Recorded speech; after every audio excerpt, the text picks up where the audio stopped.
और जो स्वतंत्र मीडिया संस्थान होंगे वो प्रायः सरकार के आलोचक होंगे, कोई भी सरकार हो। तो उनको वो कोशिश करती है साबित करने की कि वो सरकार के आलोचक नहीं है, वो बल्कि देश विरोधी हैं, जिससे वो देश की जनता को उनके खिलाफ खड़ा कर सकें।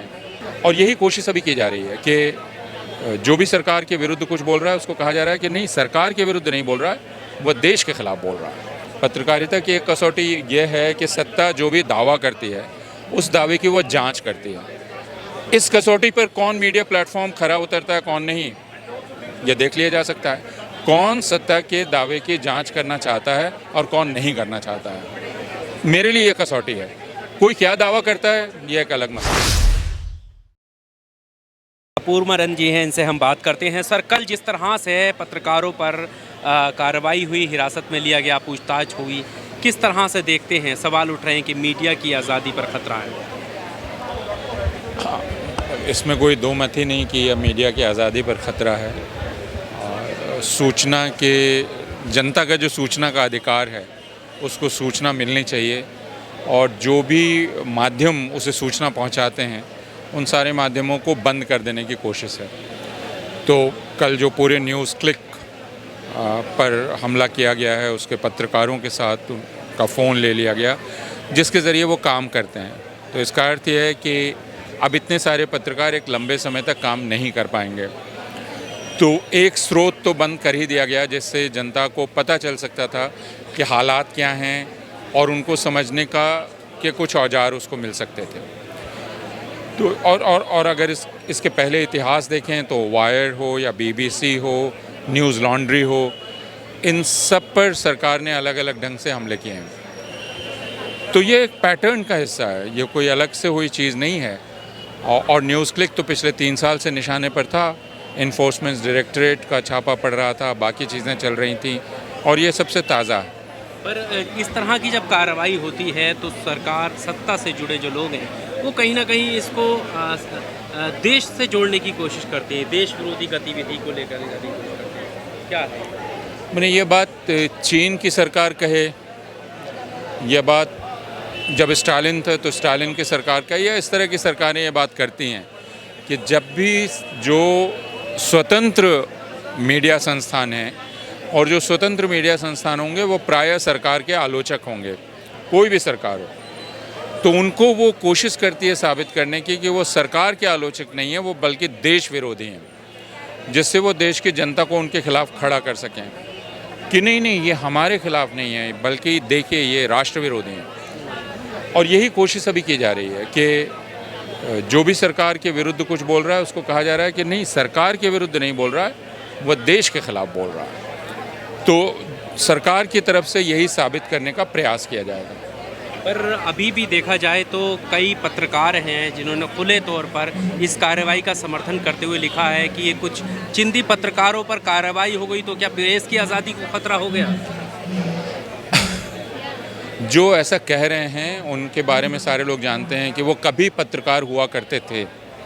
उनमें से कुछ लोग जो कभी थे अपने अतीत में, पिछले 9 वर्ष से वे पत्रकार नहीं हैं, वे सरकार के प्रचारक हैं।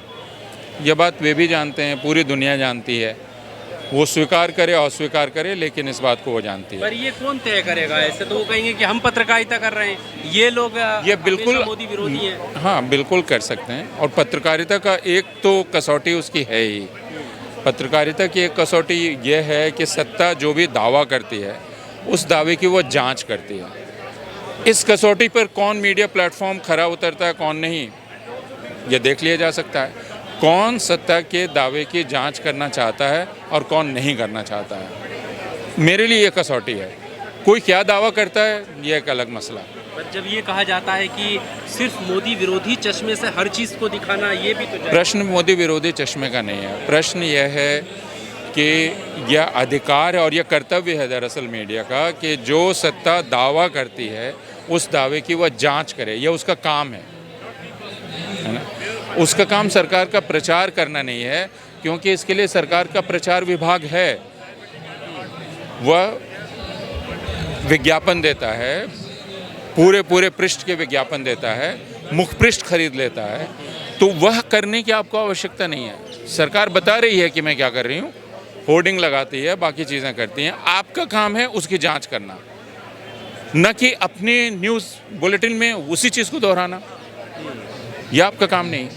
पर अब जो ये कार्रवाई हुई है उससे देश में किस तरह का संदेश जाएगा? देखिए, देश को ये बताने का प्रयास किया जा रहा है कि इस देश में कुछ चीनी एजेंट हैं, कुछ पाकिस्तानी एजेंट हैं, कुछ देश विरोधी लोग हैं। तो देश में अब enemy of the nation manufacture करने की कोशिश की जा रही है पिछले कई वर्षों से। जेएनयू पर जब आक्रमण किया गया तो कहा गया कि JNU enemy of the nation है, intellectuals enemy of the nation है, writers enemy of the nation है।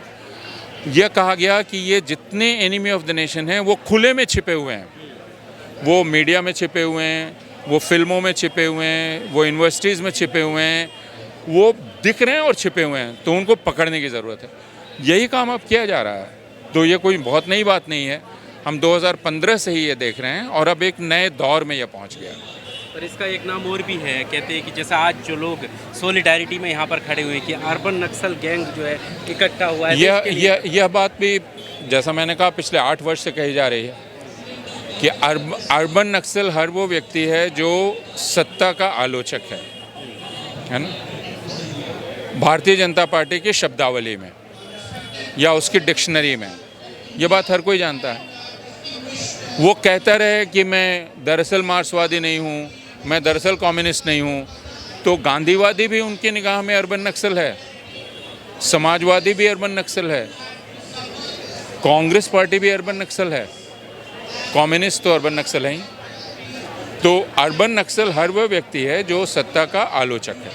अभी आखिरी सवाल आपका, जो इस कार्रवाई के बाद बहुत सारे मीडिया संस्थान हैं जो फ्रीली काम करते हैं, जनता के साथ जुड़कर उनके हितों की बात करते हैं, लगता है उनका जो उम्मीद है, भरोसा है काम करने का, वो कमज़ोर हुआ होगा या कुछ कमी आएगी इस तरह की रिपोर्टिंग में पत्रकारों की? कम से कम आज जो यहाँ जमावड़ा है उसको देखकर तो मुझे नहीं लगता है। मुझे ऐसा लगता है कि उनका संकल्प शायद कुछ और मजबूत हुआ है, क्योंकि आपको भी अपने काम पर गर्व तब होता है जब उसकी नोटिस ली जाती है। और सरकार आपकी नोटिस कैसे लेती है? पुरस्कार देकर नोटिस नहीं लेती है। तो अभी निश्चित रूप से वे सारे लोग परेशान हैं, हैरास्ड हैं। 10 घंटे 12 घंटे का इंटरोगेशन, जेल जाना, यह सब कुछ बहुत आराम की बात नहीं है।